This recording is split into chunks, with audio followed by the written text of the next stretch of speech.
नमस्ते इंडिया। मैं आज आपको शरद पूर्णिमा व्रत की कथा सुनाता हूँ। उससे पहले मेरे वैभव जादव चैनल को सब्सक्राइब कीजिए, लाइक कीजिए, शेयर कीजिए।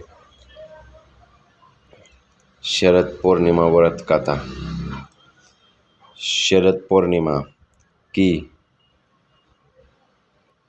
कथा भगवान श्री कृष्ण द्वारा गोपियों संग महान रचने से तो जुड़ी ही है, लेकिन उसके महत्व का बताती एक अन्य कथा भी मिलती है, जो इस प्रकार के मान्यतानुसार बहुत समय पहले एक नगर के एक साहूकार रहता था।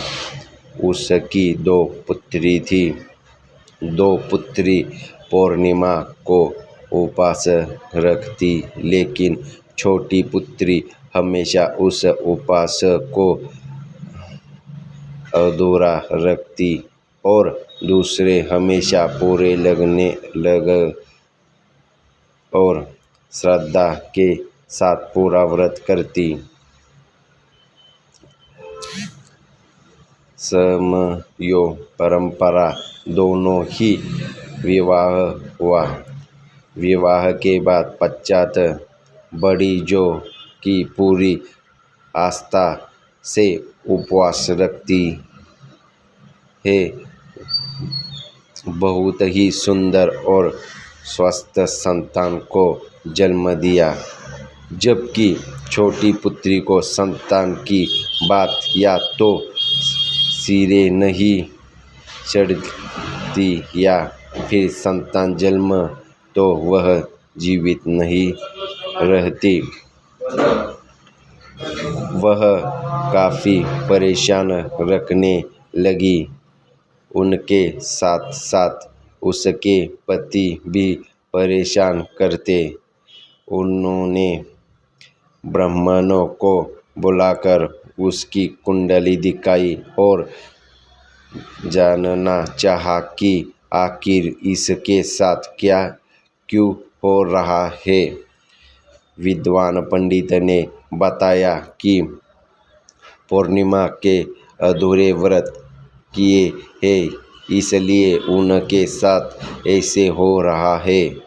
तब ब्राह्मणों ने उस व्रत की विधि बताई और अश्विन मास की पूर्णिमा का उपवास रखने का सुझाव दिया।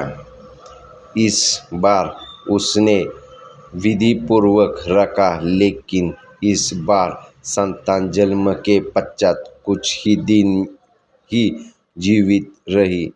उसके बाद मृत शिशु को पीठ पर लेटाकर उस पर कपड़ा रख दिया और अपनी बहन को उन्होंने बुलाया। बैठने के लिए उसने वह पीढ़ा उसे दे दिया। बड़ी वह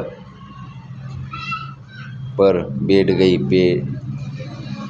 पाठ पे बैठ गई। बैठने की वाली थी, उस कपड़े के छूते ही बच्चे के रोने का आवाज़ आने लगी। उसकी बड़ी बहन को बहुत आश्चर्य हुआ और यह कि तू अपनी ही संतान को मारने का दावा मुझे पर लगा चाहती थी। अगर तुझे कुछ जो जाता तो अगर तुझे कुछ हो जाता तो। तब छोटी ने कहा कि यह तो पहले से मरा हुआ था, आपके प्रताप से ही यह जीवित हो गया है, बस फिर क्या था। पूर्णिमा व्रत कथा का महत्म्य पूरे नगर में फैल गया और नगर में पूर्णिमा व्रत विधि से करने का ढिंढोरा पीट दिया गया। तो ऐसी शरद पूर्णिमा की व्रत कथा है जो मैंने आज आपको सुनाया है। तो आप व्रत का ज़रूर रखें और शाम को चंद्रमा को अर्घ्य भी दे। उससे आपकी जो कुछ समस्याएं हैं वो जल्दी दूर हो जाएंगी। इसलिए आप ज़रूर उस अर्घ्य को दीजिए और खीर करना मत भूलिए, जो कि हमें अर्घ्य देने में कुछ भी परेशानी नहीं पड़ेगी। इसलिए आप सभी को करवाइए और आप भी कीजिए। मैंने तो आपको पिछली वीडियो में बताया है कि व्रत कथा की महिमा। तो आप ये व्रत ज़रूर कीजिए और सबको कहिए व्रत करने के लिए। धन्यवाद।